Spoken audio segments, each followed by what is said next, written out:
Almusal po tayo, pritong saba for breakfast.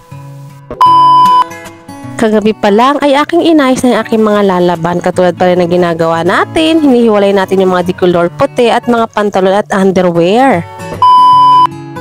Good morning, happy Saturday! Samahan niyo ako ulit sa isang araw sa pagiging stay-at-home nanay natin. Pero maglalaba tayo, kumbaga labanderang nanay for today. Forward tayo mga loves, for the banlaw na tayo at mabilis lang naman talaga tayo makalaba. Pero in fairness, napakarami ko palang labahin. Na-realize ko yan. Hello, magpapakilala po ako ulit. Ako po pala si Mama Lai. Lailin ay a mom of 2. I-follow niyo po ako sa aking mga social media account na nakapost po dito. Ako po ay isang stay-at-home nanay simula nagkaroon ng pandemic at inalagaan ko na yung aking pamilya at anak. Ang aking mga usual na mga video ay eme vlog ay mga daily routine ng isang nanay or stay at home nanay. O diba, sino ka dyan? Happy na siya. At hindi pa rin tayo tapos sa pagiging nanay natin. Sa labas tayo, tapos tayo dito sa loob ay hindi pa. Ako ay nagluto ng kakainin namin mag-ina, fried rice at hotdog ay kuya yun. At ako ay maghasaba lang. Ayan, nagprito ako ng saba. Kagahapon pa talaga ako na-crave dito. Kain na po tayo for breakfast. Ano po ang breakfast nyo? So ayun na nga, ngayon lang ako nakapag-breakfast ulit dito sa loob. Kasi nga sinabay-sabay ko na at buti naman hindi pa gutom ang Kuya Yuan ko at sa akin pagsabay na talaga sa akin kumain. Pagkatapos nagsaing na ako ng kanin yan mamaya at kakain na naman kami ulit.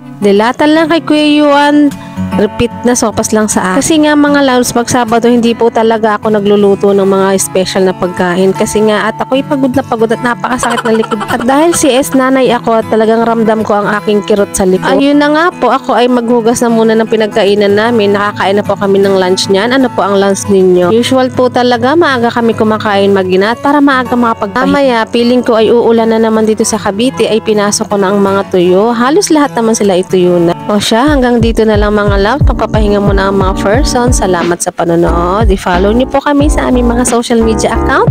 Mag-ingat po kayo palagi at God bless. Bye-bye!